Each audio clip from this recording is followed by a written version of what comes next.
Welcome to Marvel Champions Podcast, a podcast about Marvel Champions, the card game. I am your host, Scott, and with me as always, my co-host, Ryan.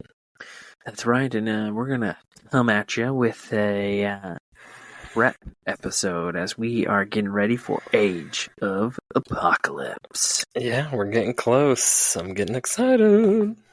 I know you are counting down the days. You text me, well, last time I think for Next Evolution, you text me every day, yeah, this is how many hours. That's not true. That's not true.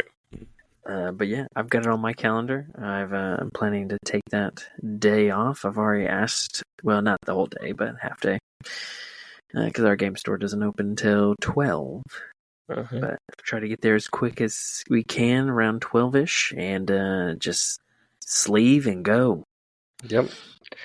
I'm excited. Try to knock out as much as we can, and then finish it all in one night. That's right. But we figured we would discuss how we are prepping for it. So we're going to talk about the heroes that we're going to be playing and some of the villains and how we're going to, what we're excited for in this box and hoping that it goes well. So, shall we start? Yeah, let's kick it off. We'll let you reveal to our listeners who you're going to be playing out of the box. I am going to be playing as the one and only Bishop. Dun, dun. I'm excited. I like Bishop. I remember him from the old comics. I liked him.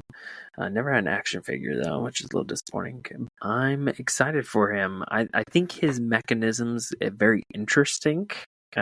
He's very, I guess, resource oriented because of his hero response for his card. Because when you take damage, you're going to be drawing cards. Not drawing cards. You're revealing cards, and any resources you're going to get to keep. So it sounds like he's going to have lots of resources. At least I would say 2. It shows one of them. You're thinking he's going to have at least a couple copies of them. Yeah, it's number 13 of 15. So if that, there could be up to 3, I would say. Okay.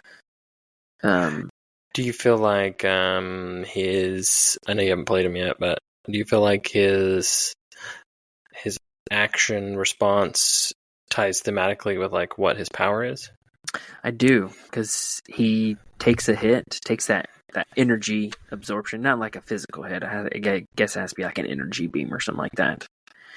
And then he can redirect it and shoot it back out. So you're getting these resource cards to get a lot of energy to play more cards, to do more punching back. So I do think it fits. All right, I got another question for you. Which one of his revealed hero cards are you most looking forward to? I think I like... Let's see. I'm kind of looking at him real quick. I like the Supercharged. I think it's kind of a different version of Captain Marvel's one. I forgot what it's called. Yeah, but it has a very similar thing to it. But being able to hit pretty hard sounds pretty good to me. Cool. But I think Bishop's uniform is the thing I like most, because I like being able to heal. I like heroes that can heal, and I like how this is when you use that ability, you exhaust and you heal one for each resource card in your hand. So in theory, I don't know how often this plays out, but you could potentially take damage and end up healing more. So you net positive health. Cool. For if you had 3 cards in your hand, you get hit by 4 and you draw 2, that's 5 resources. You exhaust that, you're healing 5. You took 4, heal 5 kind of thing. Right, come out ahead. Yeah, assuming you didn't defend. I mean, because if you defend, you obviously less that amount, right? Yeah, lessen. Yeah. So it almost encourages you not to defend, which I think is interesting. Yep. Fun fact: if you play with Jubilee, the hero, newly revealed hero, that's an item you can go grab with her shopping spree. That is true. His other item, his Bishop's rifle, it seems kind of interesting it's a weapon. too. It's a weapon. It's not an item. Oh, it does say. Well, segue still. His other upgrade. It also seems kind of interesting. You do one damage to an enemy for each resource card in your hand, so it could also give you some pretty good damage. It's probably not the most consistent, but it does have range, and it could probably do a decent amount if your hand's right. See, that's the one thing. I'm glad they have a card like that to where if you do get stuck with like an all-resource hand, at least you can do something. Yes. That's my biggest concern with him, is being able to not get a dud hand with all the resources. But I think it has stuff like his Bishop's Rifle, his Supercharged, and both his allies, signature allies, I think will hopefully help prevent some wasted hands because you can get those resources out. Okay, I like it. All right. Oh, we're going to give you another question. Oh, yeah, go for it. It's probably segue into what you were going to say, but probably he's going to come as leadership. Are you going to stick with leadership, or are you going to, change it up a bit? I'm not going to. I'm actually going to change it up. Hot take. I went with Cable as leadership when he came in, and I don't want to play leadership again. Leadership's not my favorite. The cards that revealed, I like some of them. It's kind of going with this sidekick thing, and I think that works with probably his allies. But I kind of don't want to play an ally game. I'd rather do something different. I want to go with what I love, and that's justice. Okay, of course. I should have seen that coming. Yeah. So I've been trying to think of decks that work with him from what I've seen, and so I've got a justice deck that I've been working on for him that I'm hoping will work out. The issue that I'm having is I have too many cards. I don't know if that's going to be too much of an issue because he is going to be discarding cards with his ability. So I'm hoping it balances out, but I'm going to stack it full of resources to try to jump on this whole resource train. So I'll be doing like the double resources. I think I'm going to throw some Power of Justice. I'm finally going to be using Passion for Justice and Determination, the other Justice resources. Because I think those might fit pretty good. Especially, I think Passion. Oh no, Determination I think is going to work really good because if I can draw it, after you spend it, you remove one threat from the main scheme. So it fits. It helps kind of make the resource more beneficial. Okay. And it's a wild, so that could help his allies. So cool. I am going to throw down some awesome side schemes. Got to do that. I think I'm going to probably do my traditional justice cards, my events like clear the area and multitasking. I'm probably going to be thrown in one way or another. I might do a 4 justice just to have a little bit more threat power. Let's see some other cards. I love Overwatch, so I'm definitely going to be playing Overwatch. I think I'm going to be putting in an endurance because I'm going to be taking a lot of damage, so I might as well add that in there. One card that I haven't played in a while, Justice, is Beat Cop. I think I'm going to put Beat Cop in there. My hope is that Bishop's going to be getting a lot of resources and I'll be able to pay for it. Oh, that's true. Yeah. Yeah, there is that thought of with him playing some higher cost cards that you normally wouldn't think of. Mm-hmm. Because you may have those higher resource cards in your hand, like more resource cards in your hand than you normally would with that kind of a standard deck. Yeah, exactly. So that's kind of my thought. We'll see how that goes. But with that same thought, I think I'm going to add an Avengers Mansion. Oh. I don't play with it very often because, number one, it's 4 cost.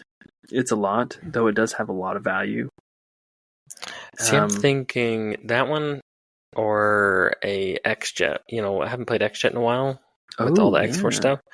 That one you can at least kind of share some resources around.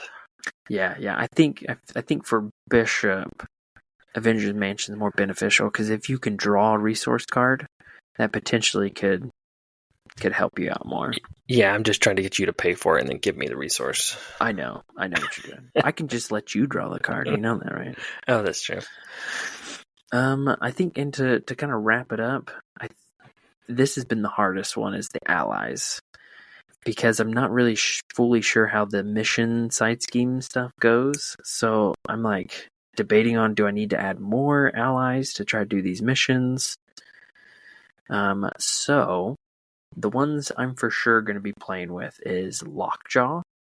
I haven't played him in a while, but again, to try to help prevent dud hands, if I can get Lockjaw in the discard pile, that could be a good way to just spend some resources and get him out. Could be a good attack, good thwart, and block for me, which would be nice. Or you, if yeah. I think I'm going to play with White Fox, because if I'm discarding a lot, if I can discard her, that would be beneficial. Professor X, I love Professor X, so I'm going to throw him in there. Now, the ones I'm not really sure about, I'll just give you one. One that I'm really debating on is Captain Britain. Mm. So I've never played with him, and I don't know if I would play with him outside of this campaign, but I'm putting him in for the purpose of missions. As far as I can tell, he might be good because he's got a 3/3 stat line. And it sounds like you don't really do consequential damage, do you? I'm not sure. I have no idea. That's probably been the biggest thing about this upcoming box that I've not paid any attention to is how those side missions work. Yeah. I'm not fully grasping it from what they've provided. I've tried, but I'm thinking Captain Britain might be good because he's got that higher stat line. So right. That may change once we find it, but that's my overall deck idea. Just kind of a basic deck, I guess. It's a lot of thwart, but I'm trying to hopefully pay some more expensive things with the amount of resources that are coming in. Nice. You've definitely put a lot more thought into this than I have. Oh yeah, I've got CDB pulled up. I have a Domino as my test one, and I'm just adding cards. It's all jacked up, but it's gotten me somewhat close to what I want to play with. Well, hopefully when those cards get put out there, you can put a deck together after we, save the universe. We can maybe share your deck out there. That's the dream. Mm-hmm. Right there. It's the dream. So tell me, Magic, what you gonna do with her? I'm excited about a couple of her things. She's a mystic, so you get to play with some of those mystic basic cards. Gosh, one of these mystic players. Right. So I'm looking forward to what's the one where you get to draw to Spiritual Meditation. Oh yeah. So I'm gonna make sure that's in there because she's a mystic. Sorcerer Supreme, extra hand or higher hand cards. Yeah, it's just is. A couple of her cards that I'm looking forward to. She's got a lot of good cheap upgrades. Mm-hmm. I'm still each of those upgrades give her like one passive, but then everything else is kind of conditional on what that top card is of your deck based off of the resource. Mm-hmm. So I'm still kind of weary on how that's going to play out. It seems like it has a potential to be a little inconsistent. Like you're like, oh, I need to thwart this turn, but it's a physical resource that there. So now instead of having 2 thwart, I only have 1 basic thwart. Mm-hmm. So I do worry about that a little bit. Let's see what else with her. Looking at what's been revealed for her aggression cards, I don't know about them.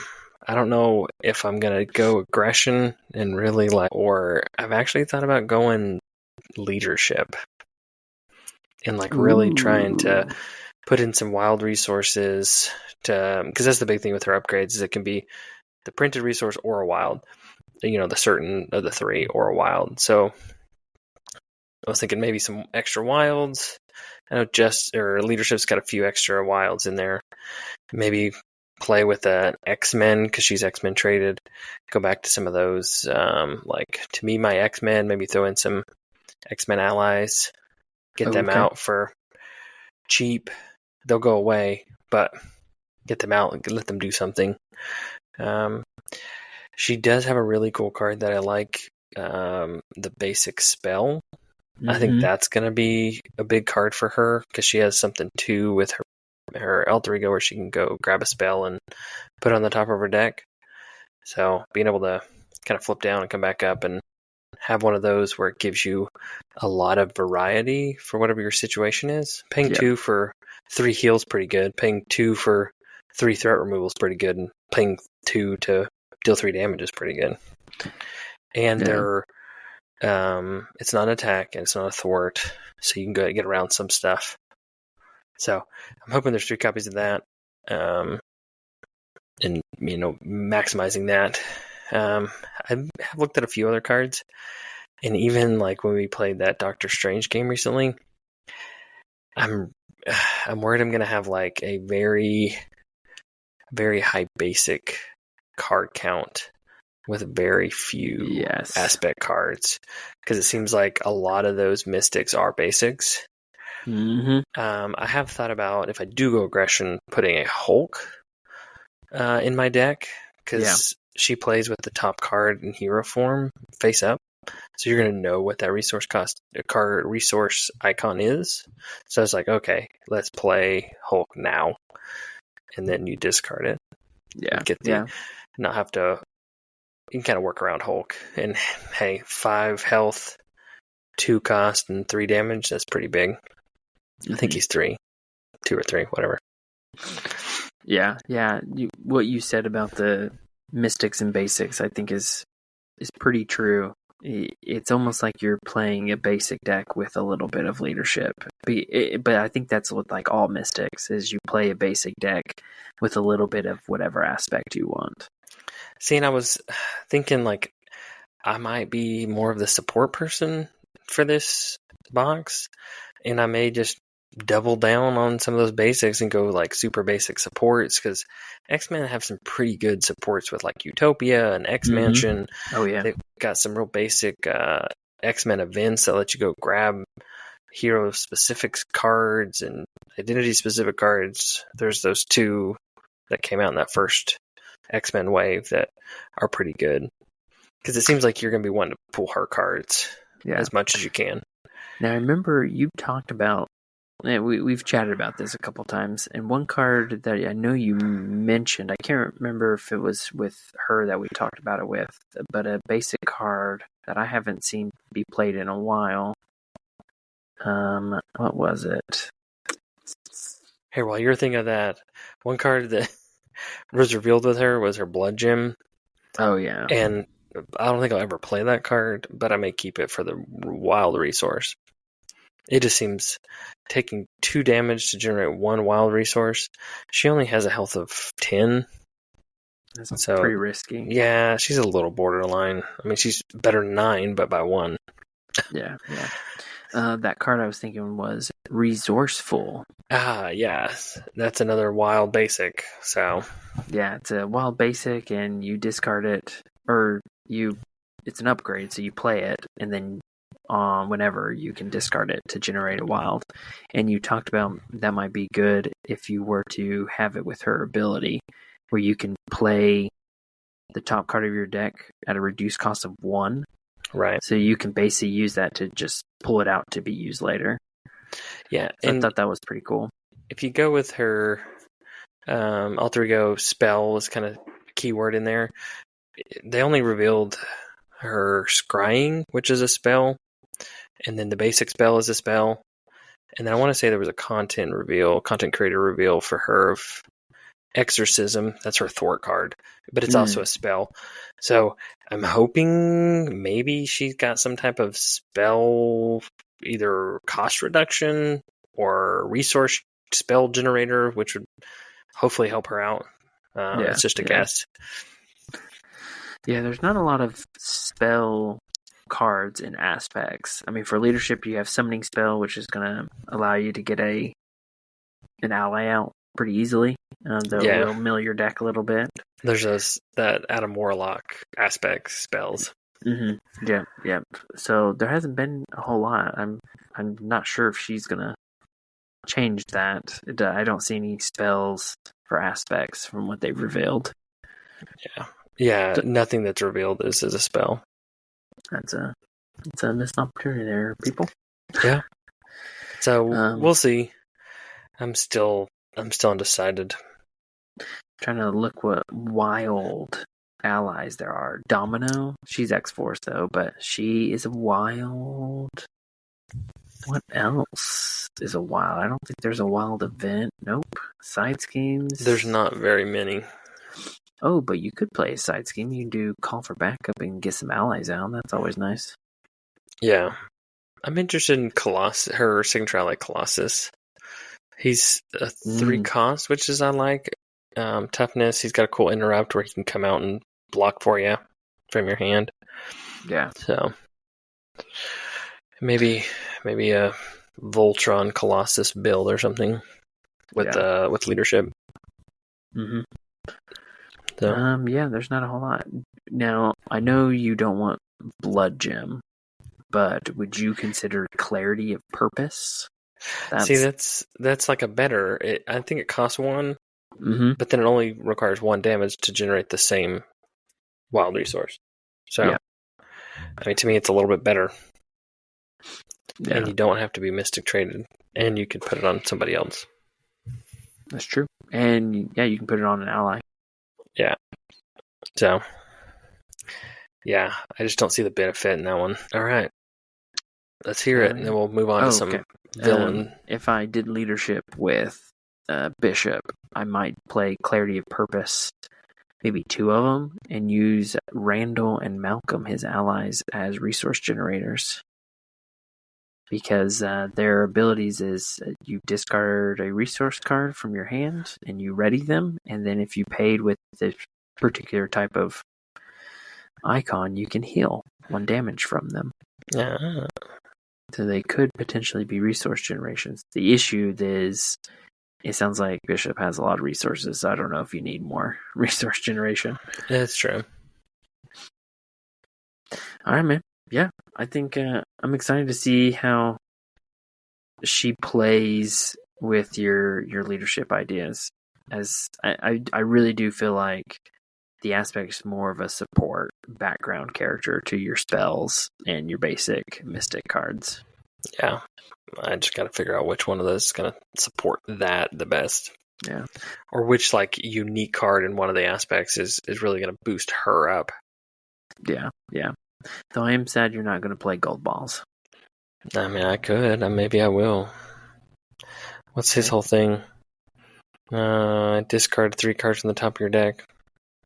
Yeah, see, he's just milling stuff to make his attack a little bit better. Unless I'm playing like a domino, I don't like to discard. Yeah. I do like Blood Rage. That comes with his deck. I just don't think I think there are other heroes that are going to do a lot better with that. Yeah.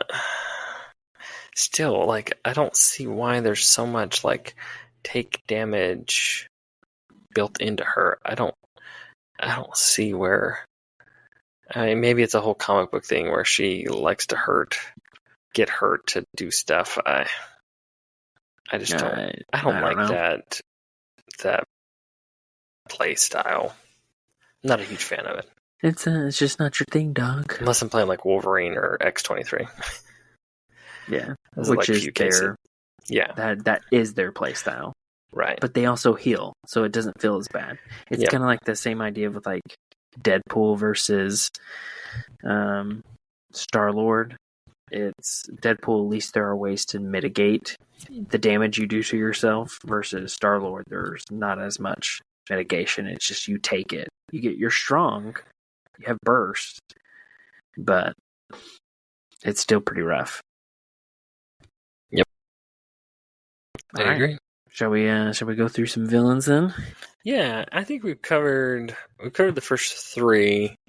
The last 2 were recently revealed. I don't think we spent too much time. I think we maybe just talk about maybe 1 or 2 things about their kind of thing that we're looking forward to, whether that's maybe an encounter set that's been revealed with them or their main thing that they're looking to do. Yeah. All right. Well, I think the thing that I'm most excited for Eunice. Is that right? Mm-hmm. Yeah, Eunice. I like the scaling aspect of it, of the threats piling on, and the more threat is on there, the more damage or bad things happen to you. I like that idea, and it really encourages you to keep the threat, a different way of thinking of how to keep the threat down to help your case, other than it just scheming out kind of thing. So right. You can't hug the line. You've got to keep it down, or it's going to hurt you. See, I think mine is pretty much right there with you. I'm looking forward to that, but I'm also like how it varies. Like the villain, it does one thing based off of the value, and then like some minions, it does stuff based off of the value. Even like how it plays into like putting extra on if you're chump blocking all the time, you're kind of punished for that. So it's really going to kind of change the way you're trying to manage the board state. Yeah. And I do like Gene Pool is the side scheme that affects all that. It looks like an encounter set. So you could play this with other You could definitely villains. But it doesn't seem like it effect, would. But right. It didn't seem like it would do much though, because it's all about, that value on that card is correlated to all of like Eunice's stuff. yeah. I mean, it basically only affect like the soldiers and stuff. Right. The minions and different things in there. Yeah, because it's kind of like the Infinite Soldier. As a base, he's a 1 scheme, 2 attack, 3 health guard minion, and that's it. He's pretty weak, but as soon as you start stacking that, he becomes quick strike and surge and 6 health, which obviously is a little more challenging. Yeah, and it is kind of nice to see there's a few minions, and then there seems like there's going to be a lot of threat to deal with. You're going to have to be kind of balanced and well-rounded to really, I mean, just from looking from the outside in so far without playing it, you're really going to have to kind of spread and be able to manage. Yeah, it looks like there's probably going to be a decent amount of villain or minions in this one, plus with the side schemes and main scheme. Yeah, this one looks like it's going to be a fairly balanced type villain. You're going to need to have different aspects to get through it. Yep. Yeah, I'm excited about that one. Hopefully, I mean, it looks like it's going to be a fun starter first scenario. Yep. All right. 4 Horsemen. What's on your mind for your most exciting moment? I am excited about another multi-villain, just to see kind of how they've got a few years under their belt to kind of, really work on how the mechanics can flow. And just kind of looking at some of the cards so far, they look like there could potentially be very like punishing comboing, and all their force responses just seem like they're going to be awful to deal with. Yeah. No, I agree with that. Yeah, I think I'm very curious how it's going to play out. Especially, I think I'm excited to see how it plays out when you defeat one and how they're not defeated. Yeah, and they're just still there messing with you. I was going to say, psychologically, it's going to be like, oh, yay, we killed them, but then, the counter's going to move to that one, and they're going to still activate because they're not dead. Yeah. I think you're right. I think psychologically it's going to be just like, oh my gosh, I finally got him, and now here we go. He's still doing all this damage or doing this annoying force response. Yeah. So I'm excited to see how that plays out. Yeah, this one looks a little more side scheme. I see a bunch of side schemes, a lot of attachments, and then the Ahab Hounds encounter set looks like they're going a couple a little more powerful, or kind of souping up a minion, and having to deal with all that stuff. Doesn't look fun. Yeah, it doesn't. It's fun, but it looks like it's not going to be fun to deal with. Yeah, it does. It looks like it's going to be a little bit more side scheme, attachment heavy, and then has this encounter set that's going to just have a couple of strong minions to face down. Yeah. So this should be fun. I'm excited to see if this is the best of the multi-villain. I don't know what would be considered the best at this point in the community, but maybe this one is crowned king. Yeah, and looking at some of those cards, looks like Caleb's ready to just kind of punish everybody. There's a lot of like, when defeated, do this bad thing. He's tired of it, people. He's tired of all your complaints and stuff. He's just ready to punish you. You want a hard box? I'll give you a hard box. He is death. Yeah, he identifies as the death horseman. Yes. This will be. I'm sure they had jokes and like who is in the office or whatever. Yeah. And Caleb's like, I'm death. Cool. Yeah, I think this will be another one.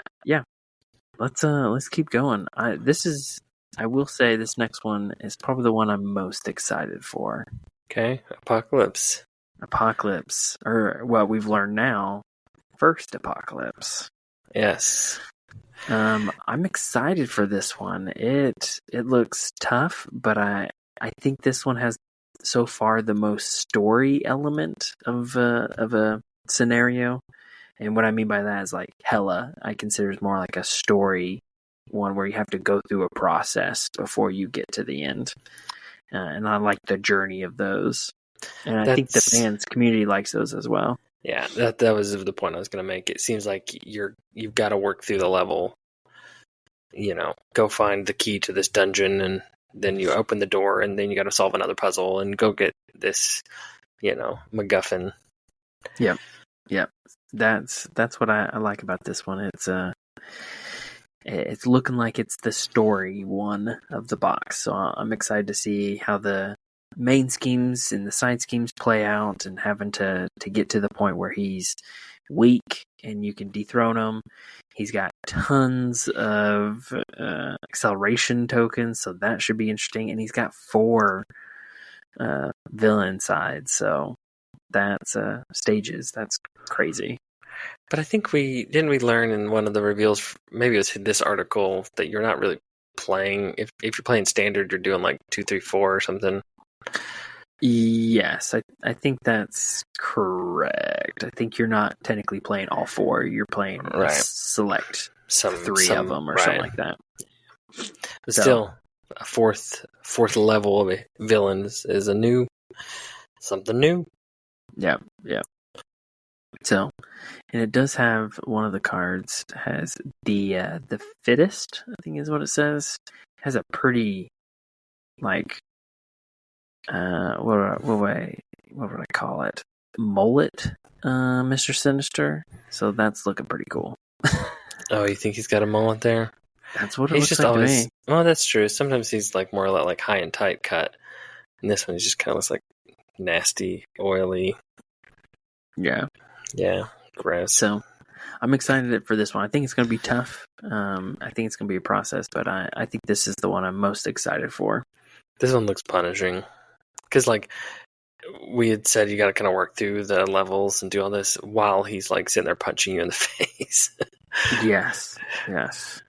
So and he's pretty tough. He's got toughness and steady on these.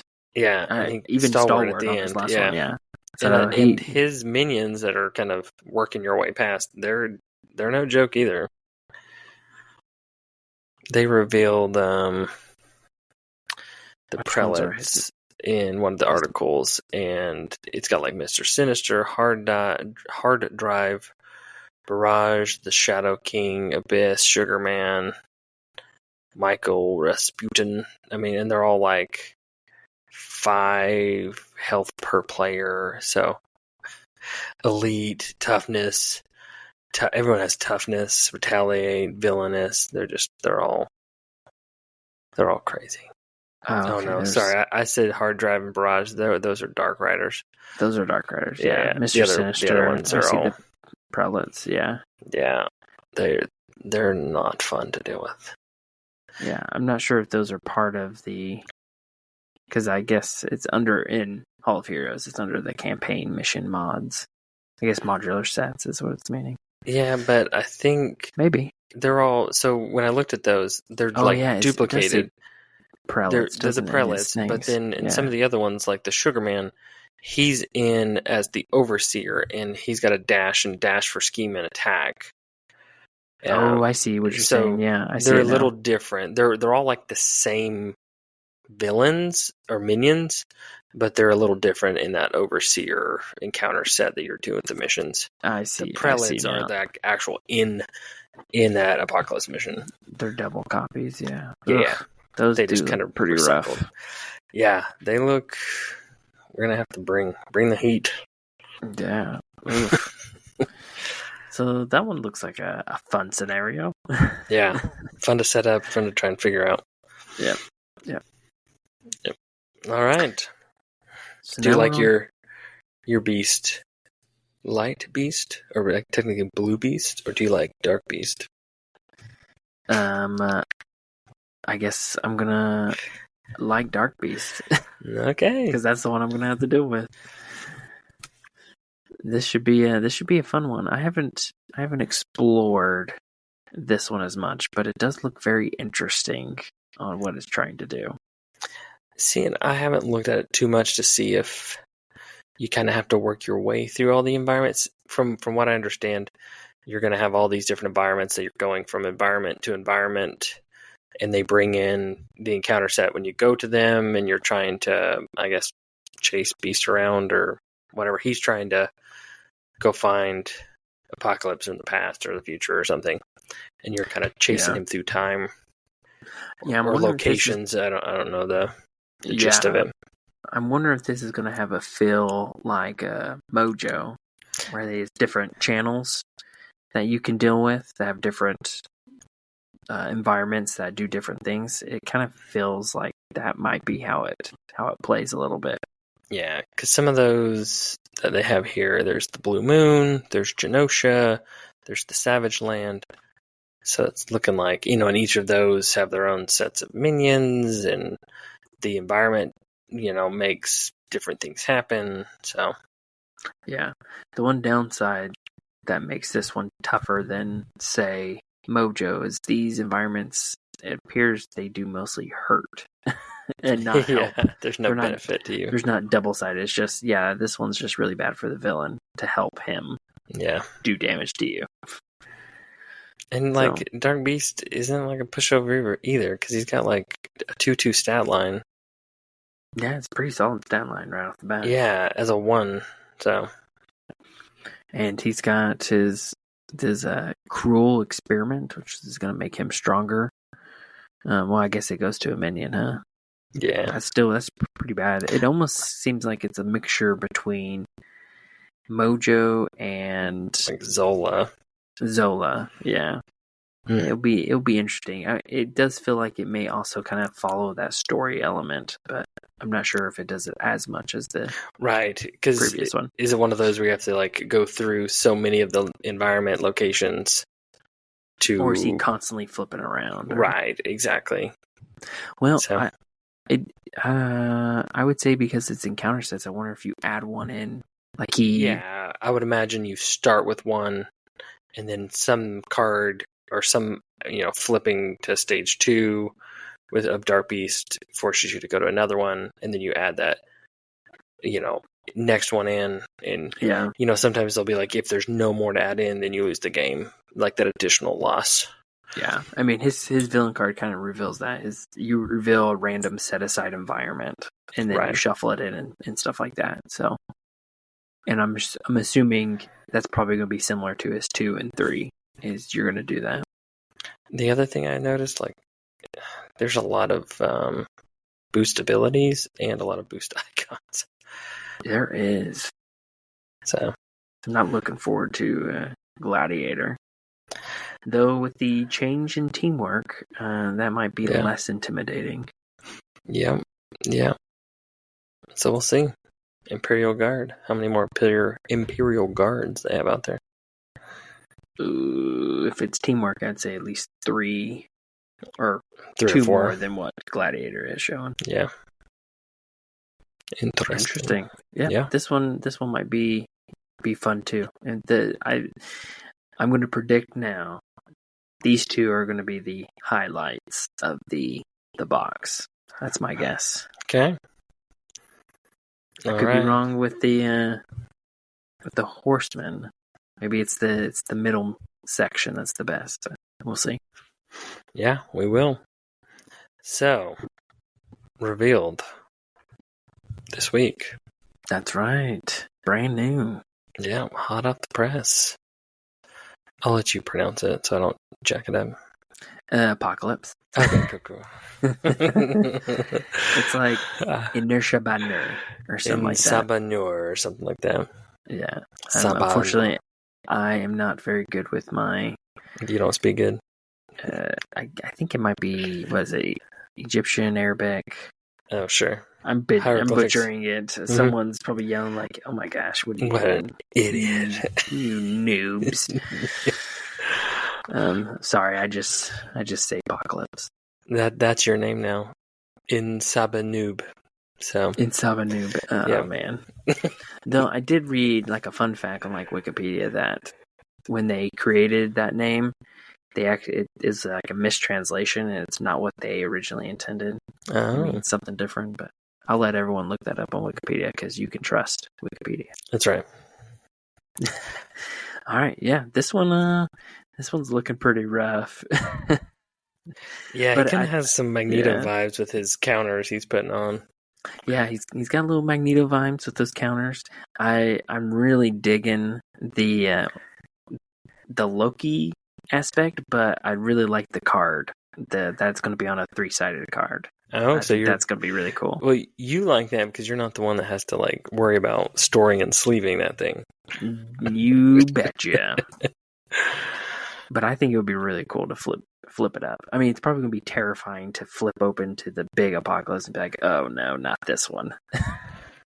Like when I saw that, I was like, "Oh man, how are you supposed to make that thing stand up?"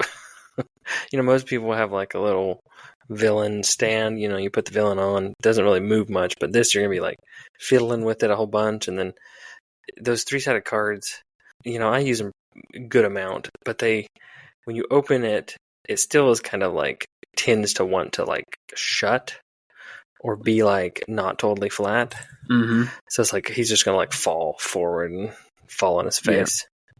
I'm probably going to be agreeing with you. So you're going to have to do the method of people that found where you like put it under your in mattress. A case. Oh, yeah, okay. or under your mattress. Maybe the card fairy will come help you. Yeah. My only thing with that is I found some cool like 3D print like frames where you can put it in, has a little slider, and you flip it over, and it's got the big card. Mm-hmm. But like, I don't want to store that because it's big. It's cumbersome. It's not your standard size card. So my general thing with storing these 3-sided cards is I store it in a sleeve and then I take it out of the sleeve and play with it. Yeah. I wonder if you can do like a small clip that goes where the bind is. When you flip, you can just kind of pop it right there and that'll keep it straight. On the edge, yeah, that's true. Kind of like a Ready, Set, Sloth. Yeah. It has the little things. Yeah. There's a recommendation for all you people, Ready, Set, Sloth. It's a pretty fun game. It's a good game. You're welcome, Ryan. Yeah, you did that for me. And I played it with my kids, and I played it with my in-laws, and watched yelling happen.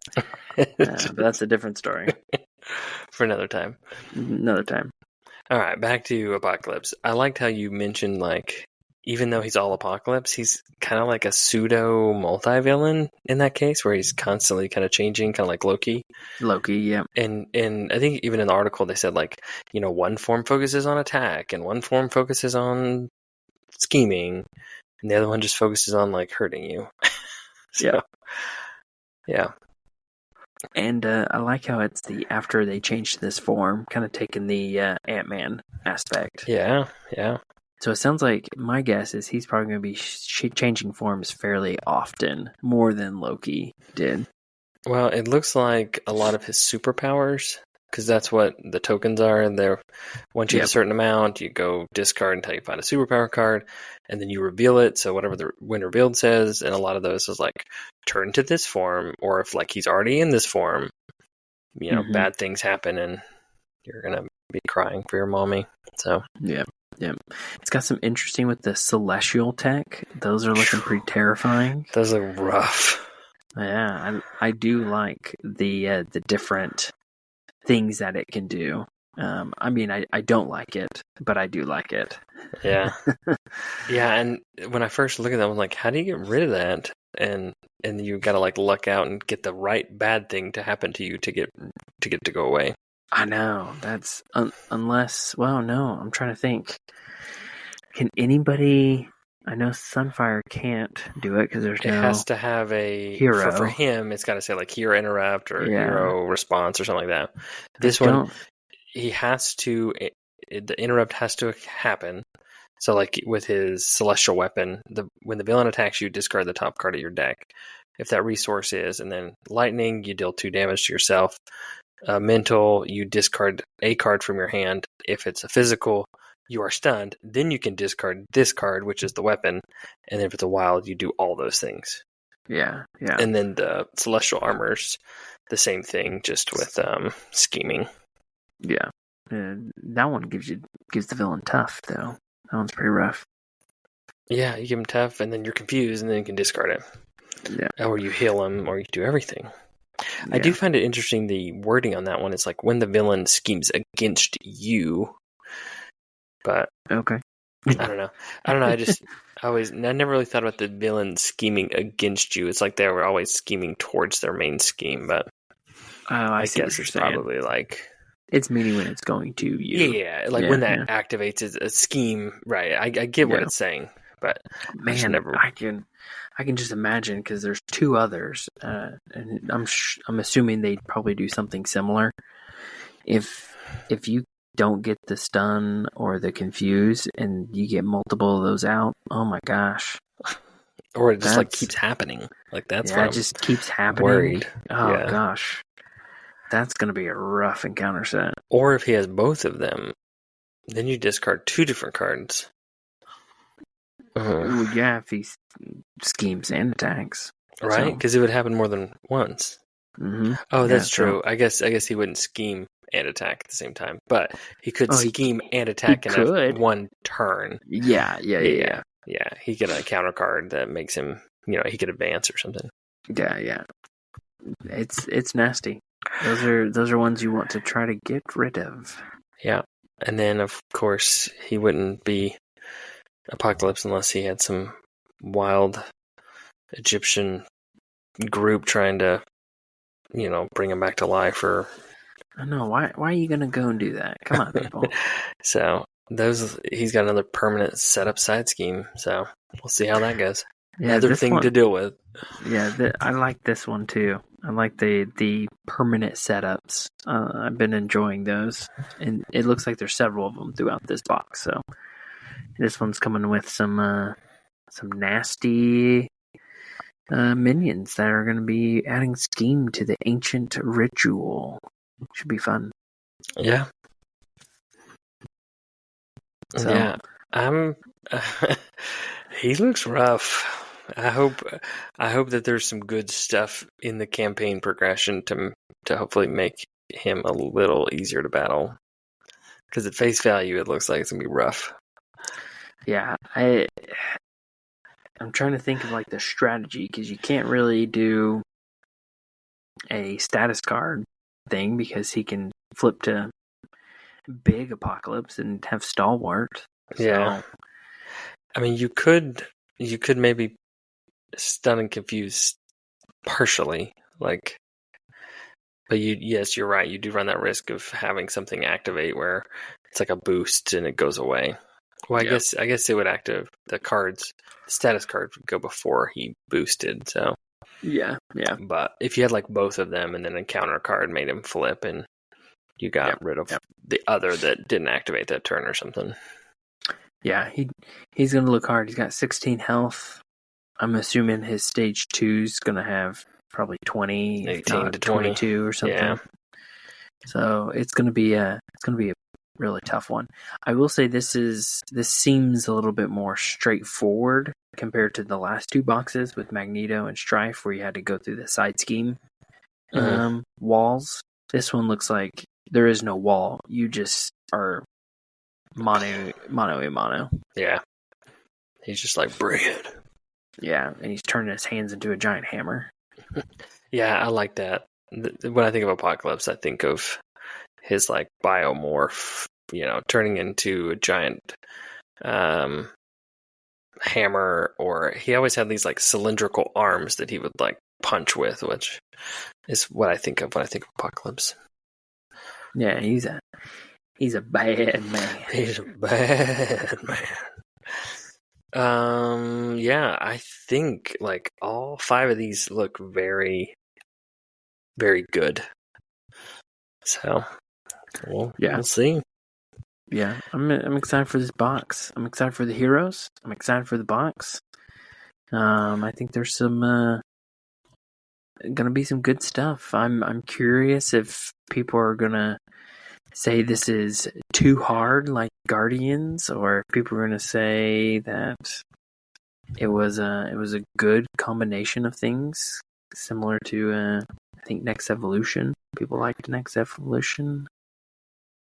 Who knows? Yeah, see, my thing is I would rather be kind of in that middle range and then increase the difficulty as you want than to be just like very hard from the get-go. I don't know. That's just my perspective.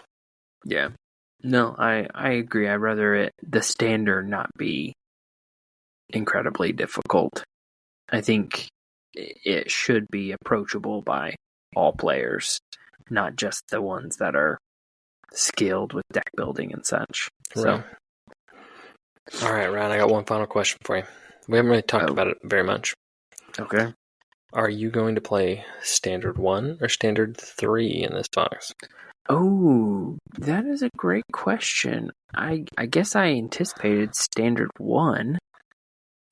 I like Standard 3.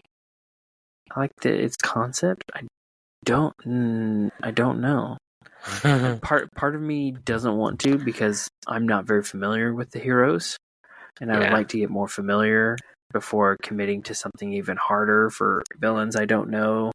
That I'm trying to go in more blind. I'm not trying to know everything about them to plan strategies around them. Because I'm more of, when I play a scenario for the first time, I'm more in for the experience rather than the difficulty.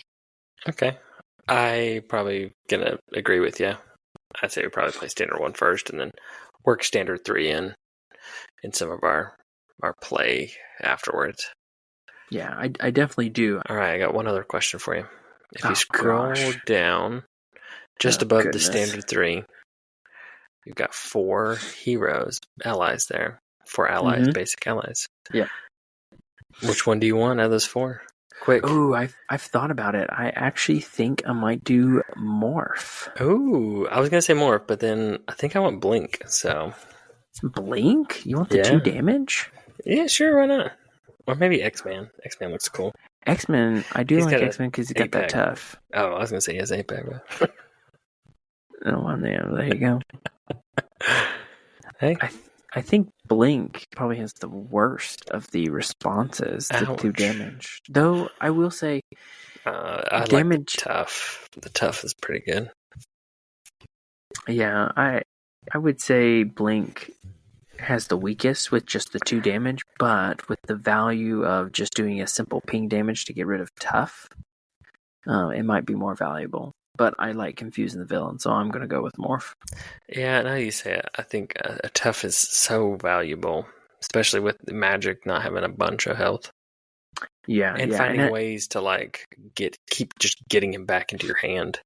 Yeah, I'm thinking this cycle, or not cycle, but this box may be the box of toughness, because there's a lot of toughness keywords in this box.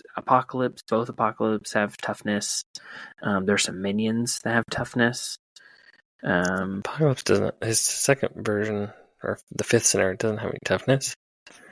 Oh, does it not have toughness? I thought I saw it had tough. No, he has like that celestial armor that gives him a tough status card, but he's not like constantly getting tough or anything. Yeah. And then his, like, Ozymandias has toughness. And Who? villainous, by the way. Who? Ozymandias. Where's that dude? He's the minion for his for the 5th one. Oh, the little Egyptian dude. Yeah. Yeah. I mean, I assume he's Egyptian. It's kind of set in the Egyptian past or whatever. I don't know if 4 horsemen have a toughness. But either way, what I'm getting at is it doesn't look like there's a whole lot of overkill in this one, I see what or piercing. Yeah, but you're gonna need piercing with all the toughness, is what you're saying. Yes, I think toughness would be valuable. Or sorry, piercing or ping damage would be valuable. Oh, sure. Box set. All right, break out the Hawkeyes, everybody. That's right. All right. Ryan, any final thoughts? We're like getting real close, weekish away. I know. I'm excited. I think this is going to be a very interesting box. I'm very curious how some of these are going to play out. I do feel this box overall, other than the first scenario, because the first scenario is always the easiest, it seems like this one also might be a little easy. As long as you can manage the threat, it should be probably pretty easy. Good thing you're Justice. Yep. That's why I'm Justice. I think this one might be more on the tougher end. So I'm curious to see how tough. Is it too tough, like Galaxy, or is it the right amount of tough? As in, Sinister Motives? I don't know. Sinister Motives Goblin was pretty rough. Good. Yeah, I think overall that box is a good standard to base. Yeah, I think Senator Mo's was good, though I do think the heroes in standard versus the first 4 villains was a little easier. Sure, because you could stun lock most of them. Cool. All right, I'm excited. So one other thing in the article, Ryan, then we'll wrap up here, is they pretty much said this is like this is to conclude the trilogy of the X-Men. So they're going to be moving on. Moving on. If you could have one hero in the next wave, I'll give it wave. What hero would you want to see?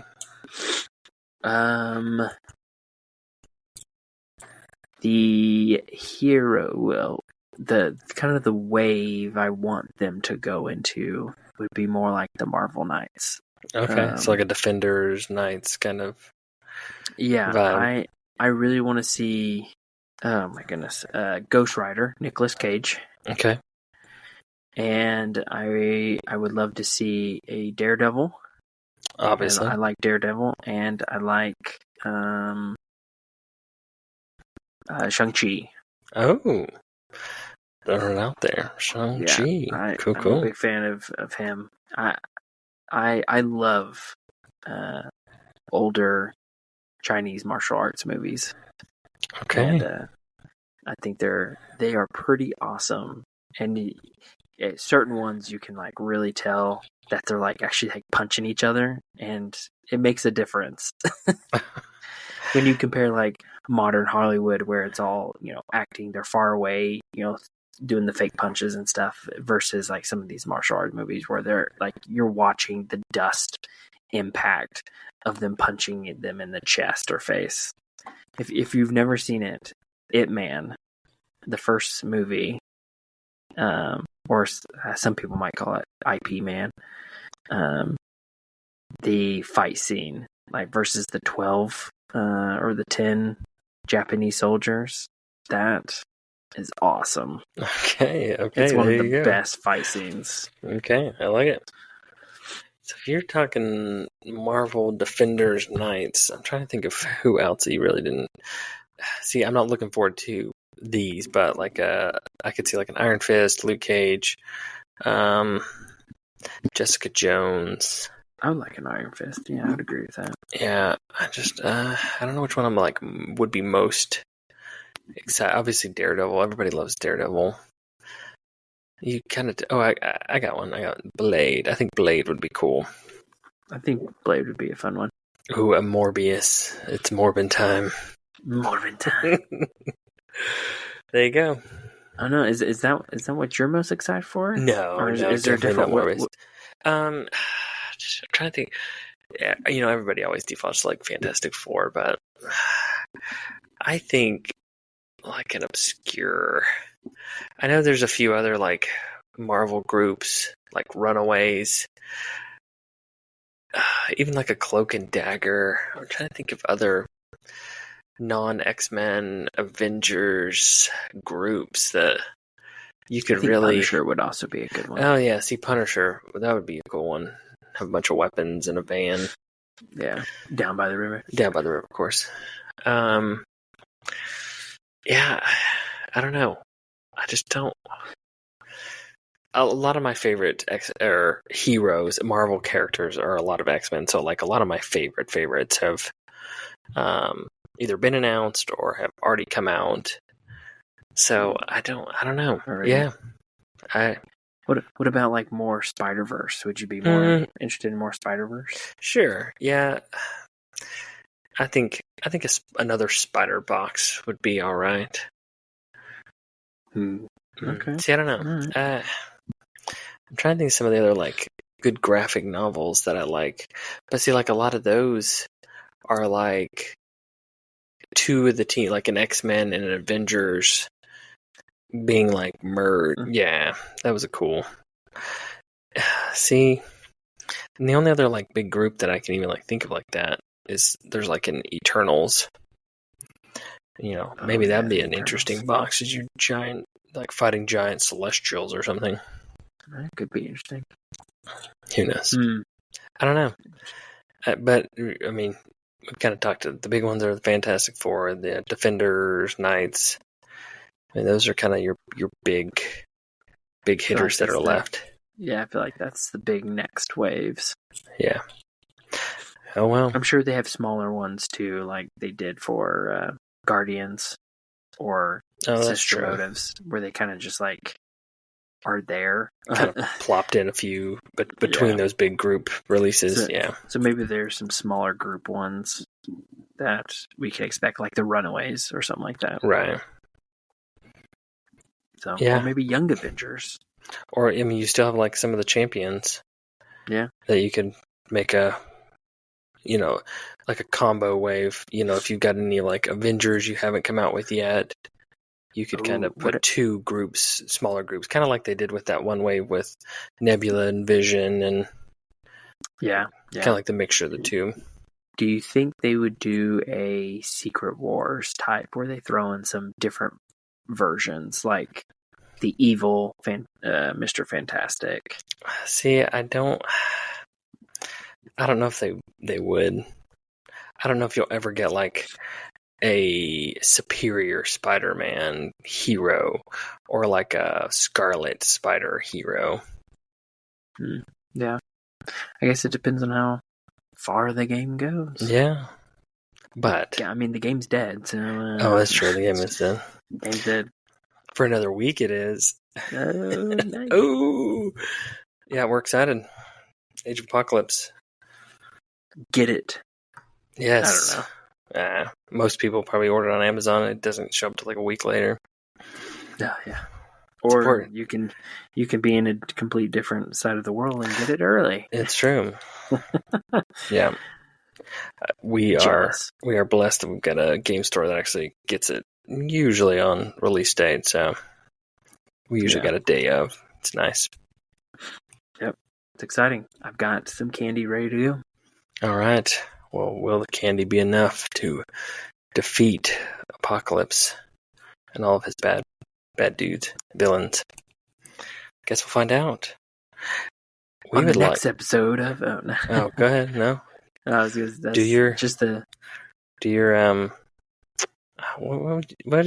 previews? Is that what it would be called? Like a preview of the next episode? Oh, yeah. On the next episode of Dragon Ball Z. Shout out to the creator who passed away, apparently. Oh, really? Apparently? I guess it's not. Did or didn't? Allegedly. Okay. No, I'm excited. This will be fun, and everyone should write to us and let us know what villain is the one you're most excited for. Are we right that, or am I right? Of course, because I am always right. Is it Apocalypse #1 that's going to be the best?